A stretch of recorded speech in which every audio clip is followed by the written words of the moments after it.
In this video, I will show you how to sell crypto on crypto.com. So in order to do this, first go and open up the crypto.com app and then click on your accounts in the bottom. Now from here you will have your crypto wallet and you will see your fiat wallet. Now we want to move our money from the crypto wallet into our fiat wallet. So to do this, just select the cryptocurrency that you would like to sell. You can also sell part of the cryptocurrency that you own, but for this example I'll just click on Bitcoin.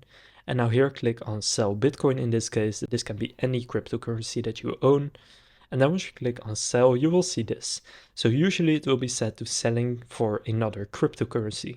However, what we are going to do is click on cash right here. And then here select your fiat wallet. So I only have my euro wallet, but if you have multiple ones, just select the one that you want. And I'll set it to the euro wallet and click on sell however much you have in the bottom. And then here click on confirm and enter your passcode.